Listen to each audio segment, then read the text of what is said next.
Time to go ahead and get in depth on our doubleheader tonight. We already have talked with Chris Masters tonight, and right now joining me on the phone line, ladies and gentlemen, we have former WWE Tag Team Champion, third-generation superstar, and the son, of course, of the late, great British Bulldog, Davey Boy Smith. Ladies and gentlemen, welcome to Wrestling News Live, the one, the only, Harry Smith. Harry, what's going on tonight, man? Hey, how you guys doing? Good to be on. We are good, man. We are good. And also, thank you for referring to me as Harry, no more David Hart or DH. Well, what did you think about the CM Punk thing where he said that on Raw the other night? Well, I couldn't have agreed more, and I was never high on the DH Smith name or David Hart Smith name, so I'm looking at moving forward, Harry Smith, and that's the way it is. Very good. Before we get started, Harmony wanted me to send some well wishes to you. She says hello. Tell her what up. We'll do it. And speaking of well wishes, we just got off the phone line. Here it comes. Here it comes. We just got off the phone line with the one and only Chris Masters, and he wanted to call. He wanted us to call you Broseph. Broseph. All right, on cool. And said that Broman, Broseph, yeah. He also said that. Let me see if I can get this correct. He said that his release was more shocking than yours.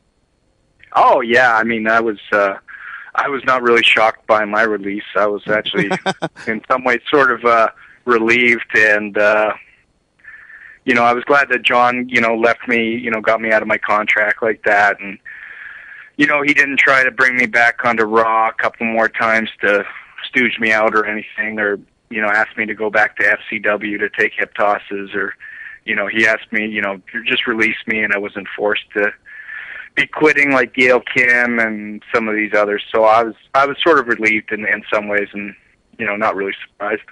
Now, while we're doing people wanting to say hello, when I found out you were on the show tonight, I called a friend of mine.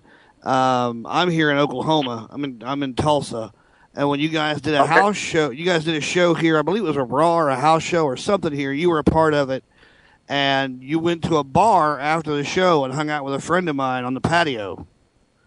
And yeah, I remember that. Yeah, his name was Jeremy Reed. He was a bar manager, and I think he was off that night, but he called me that night because he knows that I'm into wrestling, and he was like, "Holy shit, dude, I hung out with one of your wrestler guys tonight." I was like, "Who?" And he was like, "Harry Smith." And I was like, "Holy shit, did you really? Why did you call me?" But he said to tell you hello, and that he's glad you finally got out, and you're going to get to do what you want to do. Oh yeah, right on. Tell him I said hi too. Now, Harry, Mark the Shark DiCarlo here, and I want to thank you very much for, after having flown for God only knows how many hours to get back from Tokyo, Japan, to where you live in Tampa, Florida. How was the first foray out into Japan for Antonio Inoki and the big show, or big couple of shows that you did for his new promotion, IGF? Yeah, it was... it was great. I had sort of gotten in touch with Inoki about 2 years ago when he was inducted into the Hall of Fame for WWE. Right. And actually, that year I had made I painted a picture of him because, every year the WWE does a thing called with the art show. And basically what they do is some of the superstars, they make, different pictures or paint different stuff or, different drawings and stuff like that.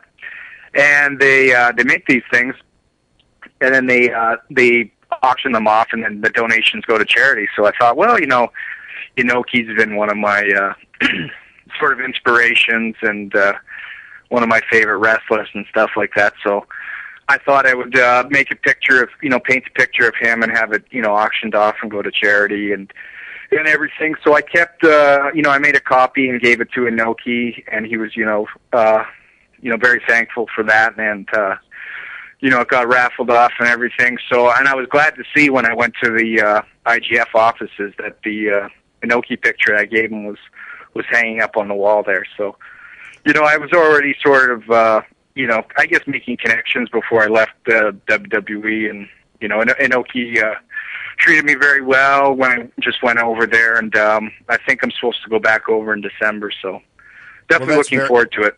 That's very, very cool, Harry. And for those that don't know, that are listening to Wrestling News Live right now, prior to Harry Smith, and for that matter, TJ Wilson, you all know him as Tyson Kidd, and before they were even the Hart Dynasty in World Wrestling Entertainment, and they were working their way up through the ranks of professional wrestling here in Western Canada with the old Stampede Wrestling, and then later on in the Prairie Wrestling Alliance, or PWA. Many, many times Harry and Tyson Kidd went and worked in Japan. And correct me if I'm wrong, Harry, you guys generally worked for Masahiro Chono and New Japan Pro Wrestling when Inoki was still with them.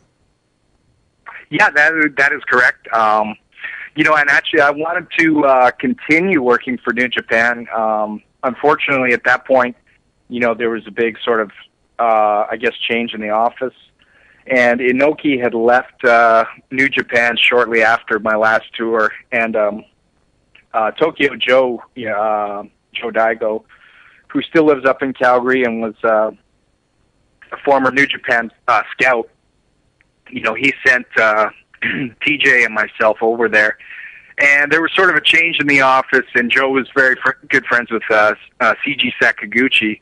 And, New Japan had sort of broken off their ties with Joe, and they were sort of, it was going through a big change in the office and everything. So that is very true. But when Tyson and myself, we were going over there, Inoki was, sort of, I guess, the figurehead still of New Japan, but it was going through a big change at the time I was going there, And if they had, continued booking me regularly, I would have, probably stayed for another couple of years instead of signing with the WWE. But, after they broke their ties off with Tokyo Joe and stuff like that, and CG Sakaguchi left the office, there was really couldn't go back to New Japan. So that's what happened. Well, and the politicalness of the whole professional wrestling scenario in Japan over the course of time has been very fragmented, even going back to the old days of All Japan and Big Japan, and you work for one and you couldn't work for the other, and I think that obviously that's continuing with IGF and New Japan Pro Wrestling. Listen, I got to ask you, Harry, from the YouTube video that I've seen from the IGF shows this last weekend, the work that you did was somewhat of a real MMA shoot style, and certainly a style that you hadn't been accustomed to working in World Wrestling Entertainment. Yeah, no, that's pretty accurate. Like I told you kind of earlier, I don't want to be bad-mouthing the WWE, but I sort of lost kind of all interest in WWE, as far as the way that they do wrestling, and I was sort of getting more interested in, sort of the shoot, the shoot style, and with mixed martial arts and everything like that. So I think that the transition right now I'm kind of going through is to sort of go through is, I guess, kind of more what the IGF stands for, with, the sort of the mixed martial arts and the boxer versus wrestler and the Muay Thai guy versus the judo guy and, all that sort of stuff. So I'm kind of more interested in it. Trying to learn my stand-up pretty good. I'm sure, as you guys all know, I'm training in mixed martial arts right now, training at Dave Bautista's MMA school in Tampa here. Josh Rafferty is helping me with my stand-up right now. He's working on me one-on-one. So I, hope to have a fight maybe in a year or two, but I want to make sure that I have all the skills, everything's set, so that, whoever I'm going against, I'm going to, plow through them and get a good victory. But I don't want to do anything until I'm 100% sure and I have all the skills, all the tools, and everything. So now, Harry, I really want to pick your brain about the whole MMA scenario, but one of the other matches you had this last week in IGF was you worked a tag team match with Bobby Lashley. How did that go? Oh, it was good. I got to know Bobby a little bit on this tour. He, Bobby's a great guy, and he's, got a big heart, and he offered his MMA school anytime I want to come down to Denver, and we did a pro wrestling tag against Kazuyuki Fujita and Kendo Kashin, which was really great. huge fan of both of those guys. Both guys really tough, and I really like Kendo Cashin's pro wrestling and stuff like that. So I enjoyed both matches. The first one was a little bit more shoot style. The second one was pro wrestling style with the tag team match. So I hope to kind of do both because I still love pro wrestling as well, and I hope to do both and do a lot more with the IGF over in Japan and stuff over here in the United States as well. Well, I have to ask you a question because for those that don't know, one of your best friends is MMA fighter Josh Barnett, who this Saturday will be competing once again in the semifinals, Harry, of the Strikeforce Heavyweight Grand Prix, and he's going to be going up against Sergey Karatonov. The other semifinal is Antonio Bigfoot Silva against Daniel Cormier. And you and Josh Barnett trained with wrestling legend who actually worked for your grandfather in Stampede Wrestling, Stu Hart, none other than Billy Robinson. And if you could just speak about your friendship and how you think Barnett is going to do against Karatonov and how you guys came to train with the legendary Billy Robinson. Yeah, sure. No, I'd love to speak about that.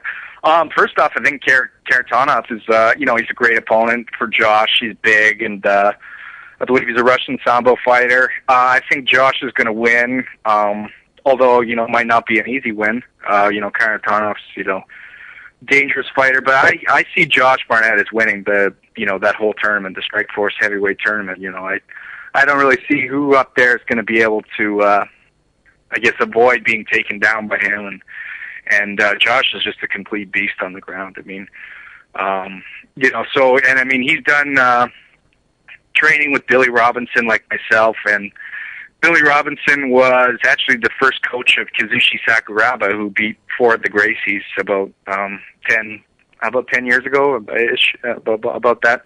Sure. So I came to training with Billy, actually my first New Japan tour. I went over there, and it was about like the second or third weekend.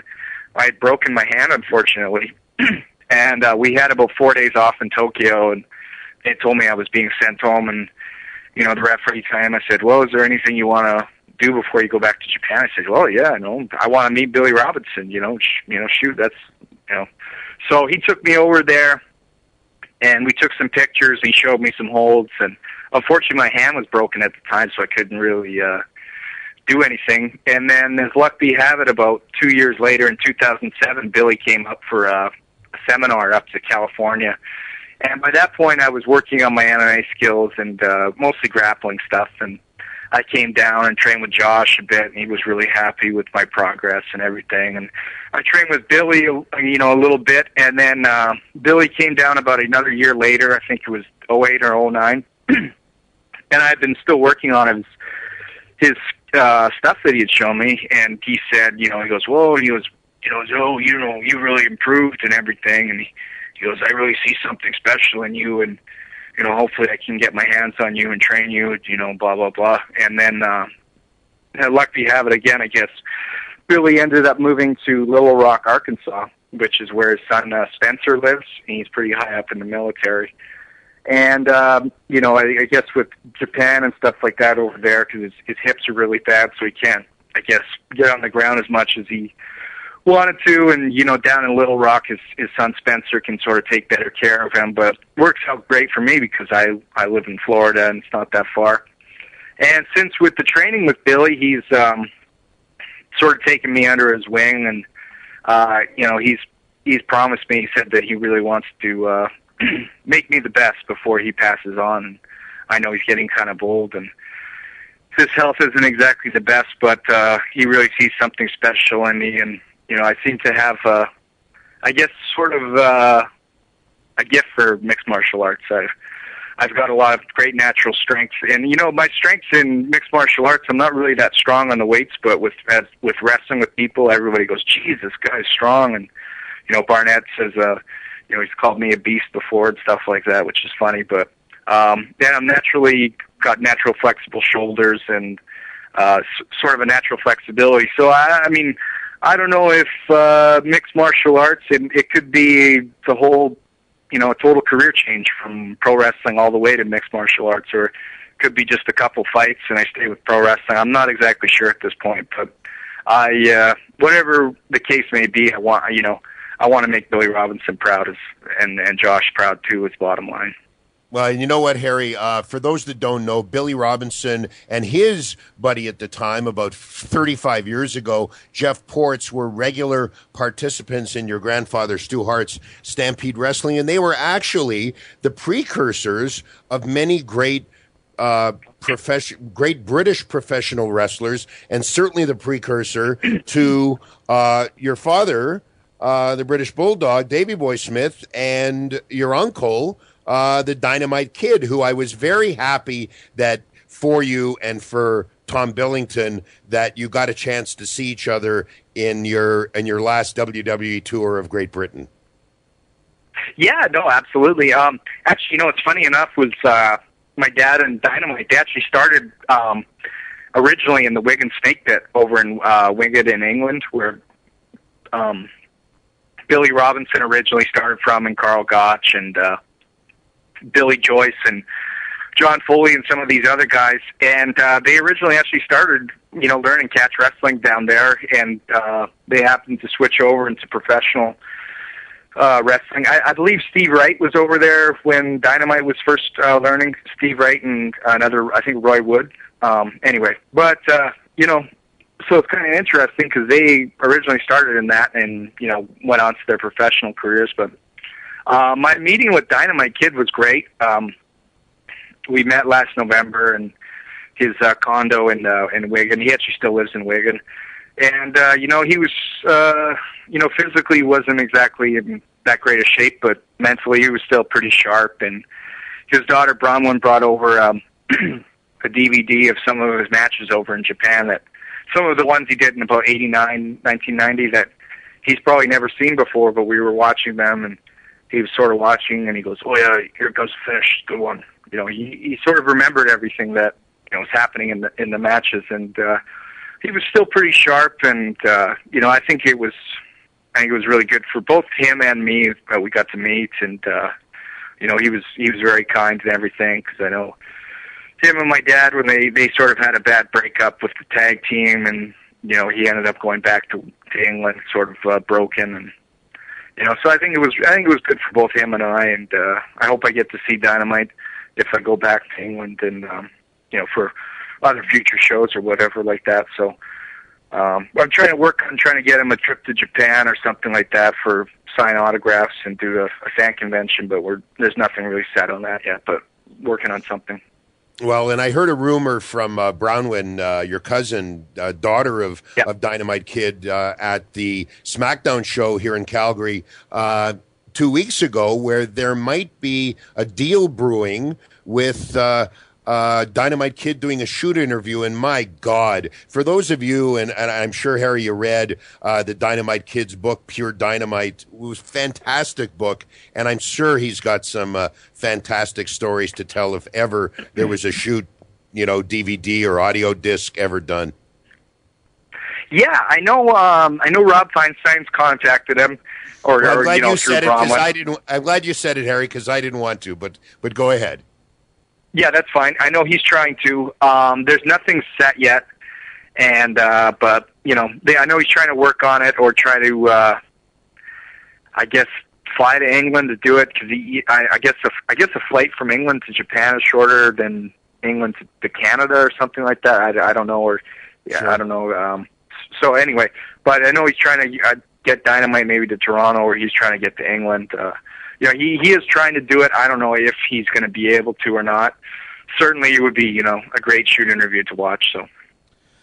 Yeah, and for sure. And I just, and for those of you that don't know, and I've known Harry for a long, long time. I remember you in the backyard with your cousins at Stu's place, and followed your career. And there was many a nights at the old Bottoms Up Sports Pub where you and the gang would come out and watch wrestling pay-per-views. That was just a ton of fun. And but not too many people know, other than people that actually know Harry Smith, that he's in actuality a friggin' walking encyclopedia for the history of professional wrestling, not only in Western Canada but in Great Britain, but especially in Japan.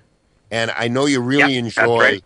I know, Harry, you really enjoy some of the old Japanese matches with Dynamite and Tiger Mask in that era, and there's so many of them that are on YouTube now, and I know you do enjoy them a lot.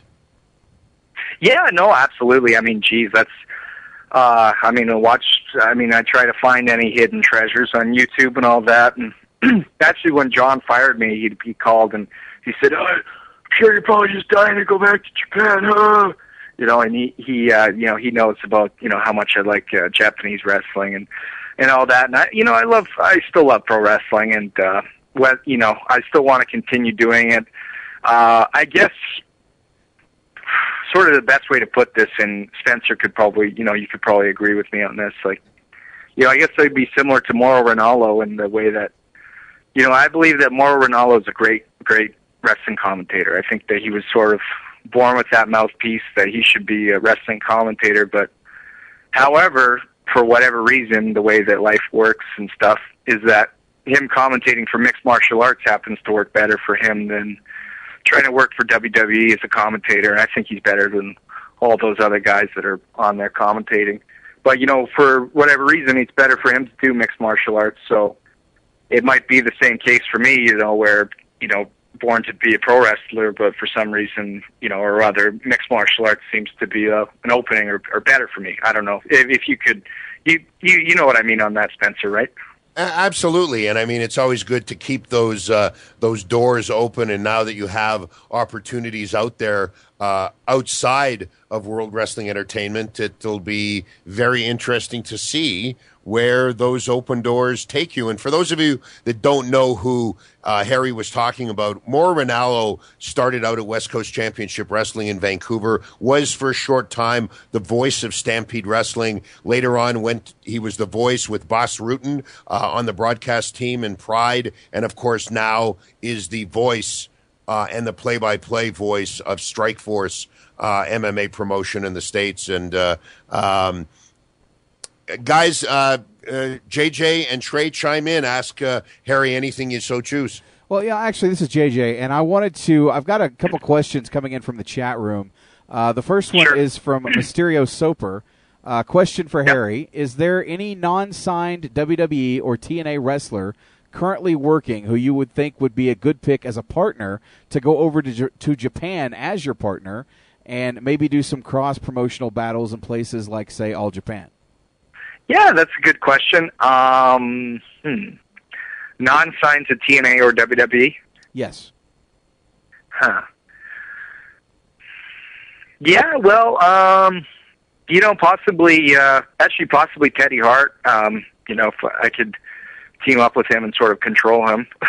He's a hell of a talent, So, possibly him. Maybe Chris Masters. I know he's been recently released, but I always thought he was a good talent. And, towards the end, I thought he was actually having some really great matches on Superstars and stuff like that. But, possibly him or maybe Teddy Hart.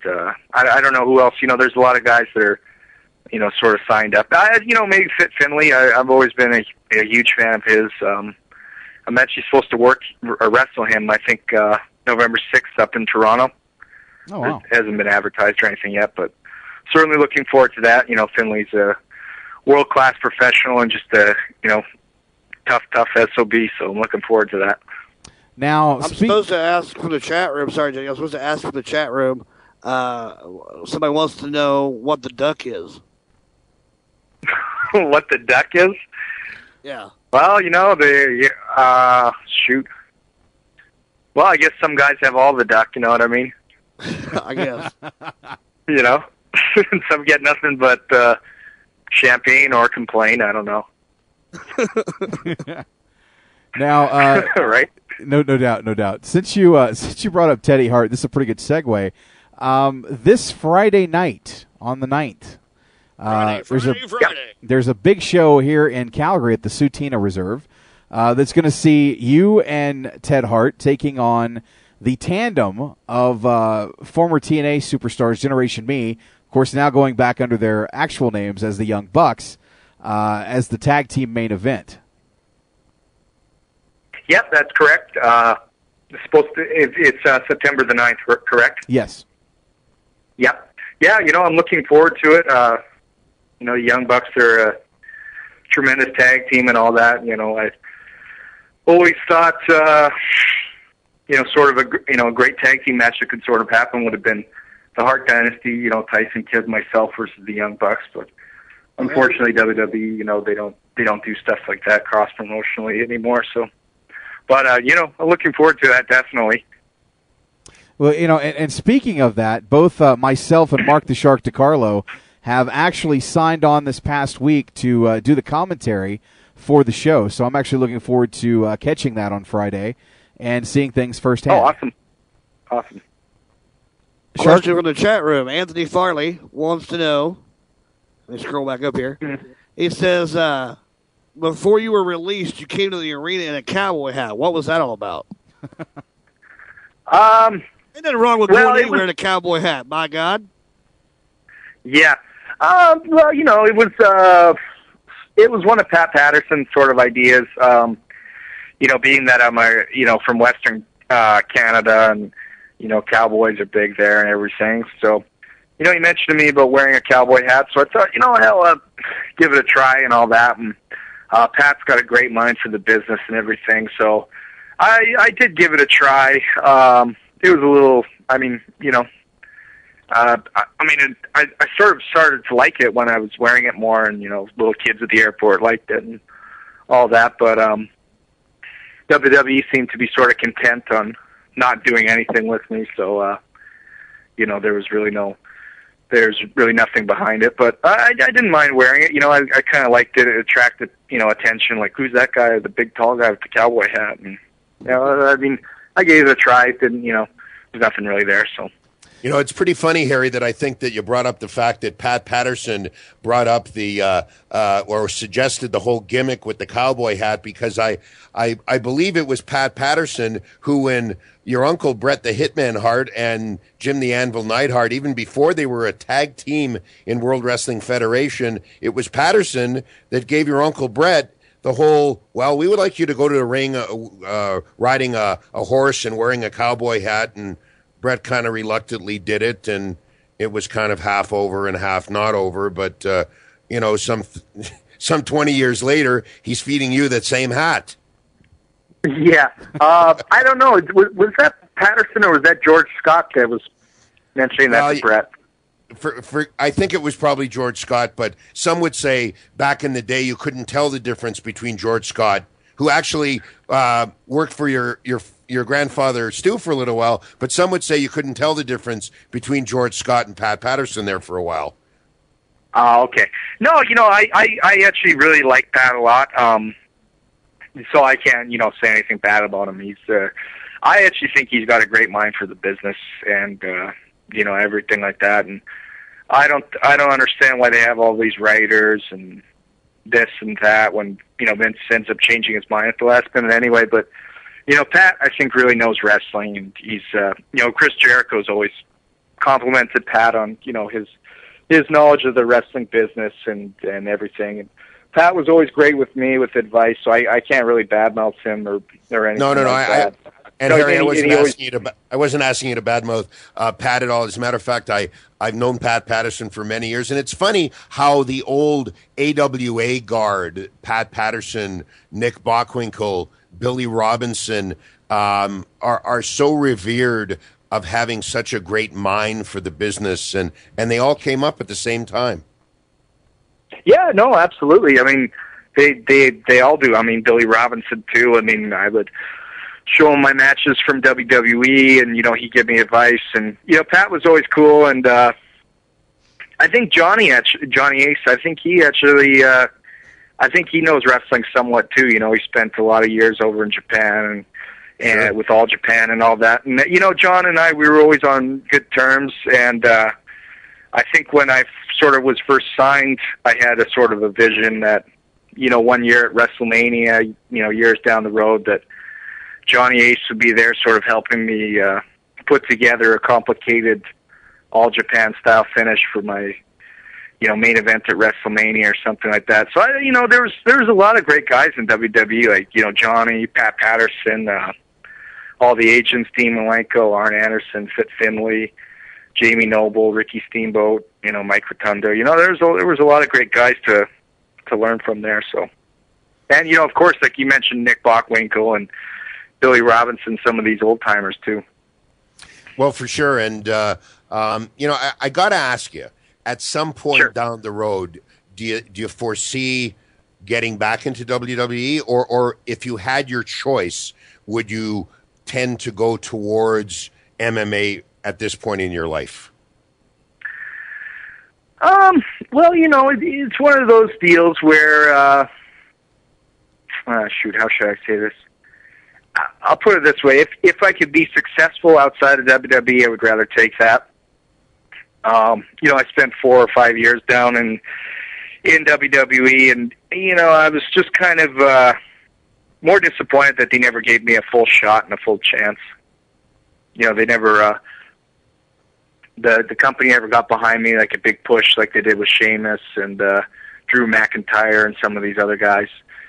And I think that if they would have gotten behind me in some way, with a singles push, like when I first came on and booted Finley in the face and had that match with him the next week, and I had a great match with Christian the week after that. If they would have continued with that push there, I think that, some really good things would have happened, and they could have made a lot of money with me, being a star up in Canada and with my dad's name over in the UK. But for whatever reason, they seemed content on, not doing that. And I'll be perfectly honest with you. I think that a lot of things with the booking with the WWE, with me, with myself and Tyson and Natalia, everything was sort of booked to not get over. Everything was sort of booked to be a sabotage, or, even when we were tag team champions, we were always sort of hiding behind Brett or getting our asses handed to us by Nexus or this guy or that guy. And, they never, the bottom line is with that company is they never gave me a full chance. And that's all I want.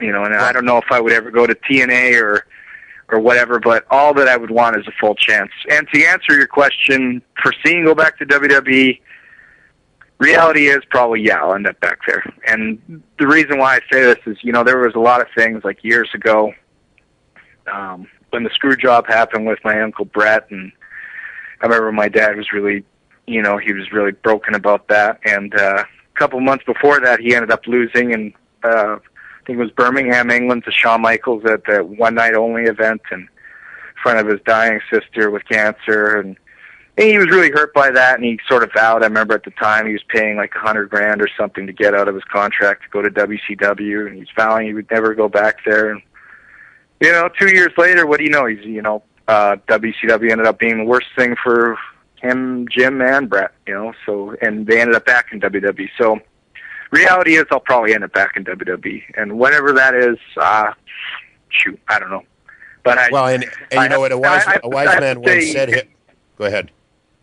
Yeah, and I have to say that, whatever it is, however long I'm gone, I definitely need a good break right now from that company. But as you were going to say.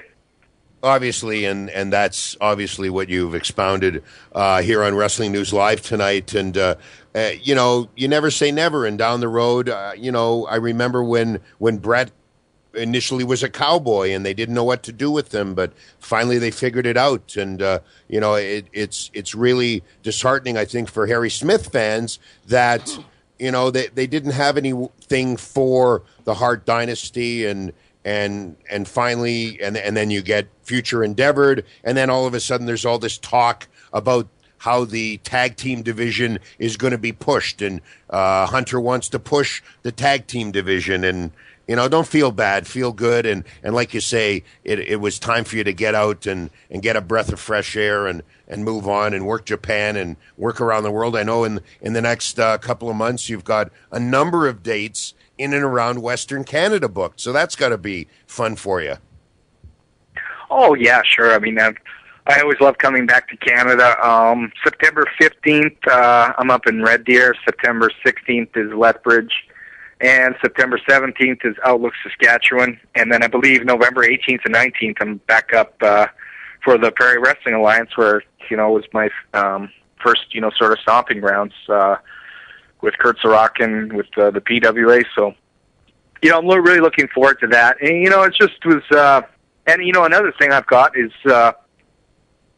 October the 7th and October the 8th I'll be at the UFC Fan Expo in Houston, Texas, and I'm going to be there with the makers of the Burn Machine, and it's a machine that is I use the Speed Bag Burn Machine a lot. If you go to, I believe it's thebirdmachine.com, you can check it out. It's a really great exercise, really good for building up endurance in the shoulders and arms, and burning fat, and they have, I believe they have Brock Lesnar on the front page, doing that. Doing the Burn Machine exercise. And that's just another thing that, as great as the WWE is for, they gave me, even though I was there for 4 or 5 years, they gave me, I have some name credibility out of it, but, while I was there, I wouldn't be able to do stuff like, go advertising with the Burn Machine, and, we might be doing commercials and stuff like that for it pretty soon, but, I just wasn't able to do a lot of other things, outside. I guess when you sign your name to the company, that's sort of it. You sign your life away in some ways. So it's kind of nice to have some freedom. I can do that. I can train, do my MMA, and I don't know exactly where that'll take me. Shoot, it could be a full-time career for me. I don't know yet because I haven't won any fights or anything. So, but I'll just wait and see and give them my all. Now, Harry, JJ here, I was just going to comment a little bit on, I remember when you first signed with the company, and I remember that, Harmony and I used to sit and watch Raw all the time, wondering, when is Harry going to debut? And then, of course, we found out you were sent to FCW, and it just seemed like they didn't have any idea what they wanted to do with you, teaming you with Kofi Kingston. There was talk of, why aren't you teaming with Tyson Kidd, who obviously had been signed at that point, and then they finally brought you guys together in ECW as the Hart Dynasty, and I was relieved to see all three of you get the opportunity to work together. Unfortunately, as you said, it seemed like it never really got off the ground. That being said, even after Brett's involvement with WrestleMania, when they decided to split the two of you up, was there any discussion? Did they get any feedback from you guys? Because the way that just came about, to me, just completely fell flat. Did you guys have any ideas whatsoever that you maybe pitched to them to kind of make the breakup of the Hart Dynasty kind of mean something? Because you guys broke up, and the next week it was on Superstars, and it was done. Yeah, well, the thing is about all that was, and again, I mean, shoot, myself and Tyson, we had to really fight to become a tag team, and they had all these silly ideas, me and Kofi being a tag team, and me and DJ Gabriel, and I had to explain to them, like, guys, I teamed up with this, this guy's like one of my brothers, he's like my brother, and why are you trying to team me up and make it hard work for me to team up with these other guys when we have absolutely no chemistry? I don't know who these guys are really, and why, and so I ended up going back to FCW on my own just to team up with Tyson, and it ended up working out because we got onto TV and everything. But to answer your question about splitting us up, splitting us up would have been fine, but if they had both, given us, Tyson and myself, a big, a chance as singles competitors, and, I guess that there was initially all these big plans that they had as far as, Tyson's Giants manager, Jackson Andrews, and he was going to be his heater, and costing me matches with Tyson, and we were going to do a big promo originally where Tyson really gets in my face, and we talk about the family and everything, and I finally snap at him, and I grab him and shove him up against the turnbuckle, and then Jackson comes down to the ring and comes from behind and takes me out, and they had this big feud planned, and then they ended up just scrapping that and having Jackson come out one week with Tyson, and then I guess Vince thought he wasn't ready enough, Jackson, and Kurt was just too green or whatever. And then they just had, I think, Mark Henry give him the World's Strongest Slam or something on Raw, and that was sort of that was the end of him. And they had me and Tyson do the one match on Superstars, which I was glad because it was a good match and everything. And we were sort of under the impression that we were going to go into a feud from that, and that was sort of it. We worked some live events and, of course, had great matches and everything. But they just went south on it. Didn't want to do anything, and didn't really have any idea or plans what to do with me except just having sort of random matches on Superstars. So, but as far as the breakup goes, I wasn't necessarily that disappointed because we had already won the tag titles, and as far as the tag title run, it was good. Like I said, they kind of kept us weak the whole time, which I wish that they wouldn't have, but whatever, that was their philosophy, that was their way of doing it. And, if they had broken us up and both given us a good chance or a good shot at being singles competitors, it would have been fine. But they didn't, so, it wasn't really like anything good happened out of it, so. Right. Well, and Harry, I got to say that, most of the world doesn't know, but I remember one night out in Cochrane, it was your final match in Stampede Wrestling, and you had the match against Tyson Kidd, TJ Wilson, and you guys went about 40 minutes, and you just tore the house down, and, I was really anticipating very much so that The Office would give you guys a program against each other because there's not too many people, but there's a lot of people in and around Calgary, Alberta, Canada that know how well the two of you can put on a match together. Yeah, and that's exactly it. We had anticipated when we were going to break up that we would have this big feud and this and that, and I think it was Arn Anderson brought up, he said that, sometimes when fans see two brothers or like the Steiner brothers or the Hardy brothers, feud and do matches, that they don't really buy it because, you never really can hate your brother or your best friend or anything like that, which, is okay. It's a fair point. But, anyway, this is professional wrestling. And, I think that if we had a series of matches or, done something out of it or a feud, I think that the fans would have bought it. And also we would have been great matches for the fans to see. And, I was sort of, towards the end, I got sick and tired of pitching things because the writers weren't even responding to me, and I was going, I'm just pitching things to pitch, for the sake of doing it. I've mentioned a lot of things, like I could have great matches with, Tyson, or I could have, why don't you do something with me and Ted DiBiase Jr.? We're both not really doing anything, and, right now, if we're supposed to be futures of the company, and you're sort of stooging DiBiase out for whatever reason. I don't know. Doesn't make sense. He's a good worker. Why don't you put us into a feud on Raw or get us some series of matches on Superstars?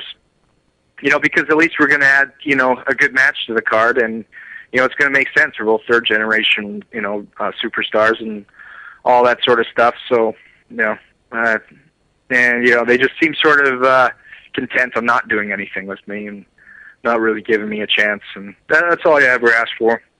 Well, and it's just really a chance. Let give me the ball for a while. Let me try to run with it. They never did.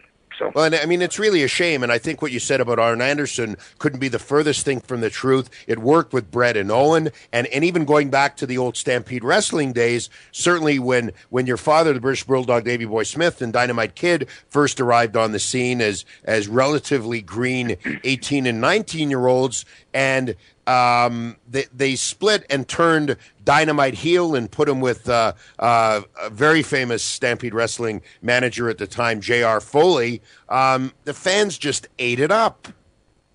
Yeah, well, and that was his opinion, which is fine. But again, going back to what you said about my dad and Dynamite feuding and Brett and Owen feuding, I think, Tyson and I, we could have had, a series of great matches, and, we could have really built off that. Not just one match, but a best 2 out of 3 falls or a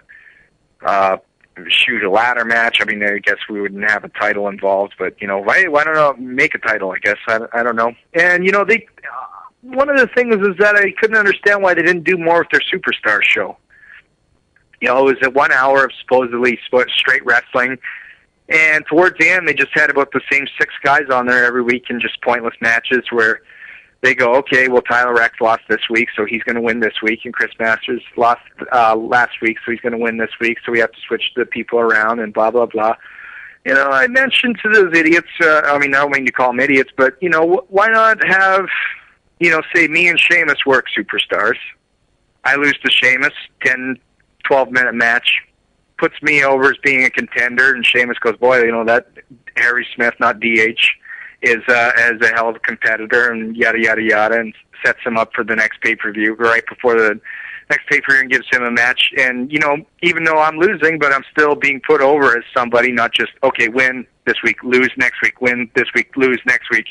And, you know, her having the top guys on there, you know, working some of the underneath guys, you know, and sort of bringing them up onto the card, you know, and I never understood why they didn't do that on Superstars. They just, I guess clearly they didn't care, so whatever. Anyway. Well, you know, well, and I mean, it sounds, Harry, to myself, and I'm sure anybody else that's listening to Wrestling News Live tonight or via the archive later on this week, that in fact you have continually pitched the office for angles and storylines for yourself, and they've continually not accepted, and it's really a shame. But on the other hand, it's, you know, as you stated, time to step away and enjoy some traveling and doing some independent wrestling dates. You got, you know, this Friday, once again, the Next Generation Stampede Wrestling show here at the Tsutsina Reserve, just outside of Calgary, tag teaming with your cousin, Ted Hart. And, you know, I just want you to speak on Teddy for a second, because he's had a lot of, I don't have to tell you, bad press in his time in TNA and in Mexico. Yet, on one hand, that's the case. Yet, on the other hand, some would say, who have actually seen him, and you have many, many times, that he is one of the greatest in-ring performers of our generation. Yeah, no, I mean, Ted has got a lot of great, I mean, he's a, you know, basically a natural athlete, and he too would be another guy that would be great if he put his mind to it and trained for it. He would be really good at mixed martial arts. You know, he's a great competitor, he's a great performer, natural raw talent, I guess, as you could, you know, say. And, you know, I've always gotten along well with Ted. I guess I'm sort of looking, you know, I'm looking forward to working, you know, in tag teaming him with him against the Young Bucks, and you know, I can say that he's been on pretty good behavior as far as the last couple of years have gone, and you know, whether or not he'll ever be in the WWE, or, you know, if he can accept that style, or they'll take him back, I don't really know, you know, but I can say that he's you know, he's been on good behavior. I think that it's going to be sort of a good thing for both him and I, you know, tag teaming, and we might do more on the independents. I think we're supposed to be both on the Resistance Pro Wrestling with Billy Corgan's new promotion coming up November 25th in Chicago. Oh, that sounds like a lot of fun. Well, yeah, you know, and you know, it'll be great being back up in Calgary. Well, I guess Tsutsina, which is right next to Calgary, and you know, being back in the motherland and teaming up with my cousin, and you know, I think it'll be a lot of fun. It'll be good.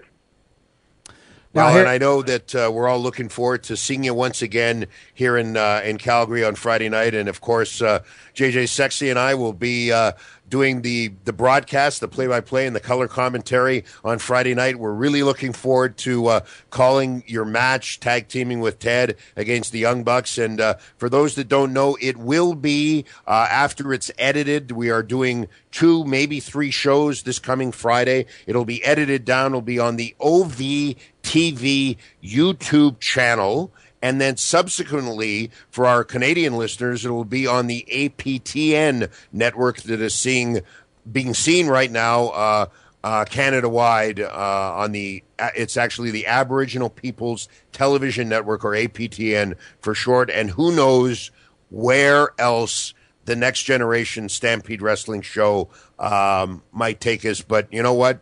I'm very happy, and I know, speaking on behalf of JJ, he's very happy, and we are both very proud to be the modern day, if you will, Ed Whalen and Jim Davies. And for everybody around this neck of the woods, Harry, we're looking forward to seeing you this Friday night.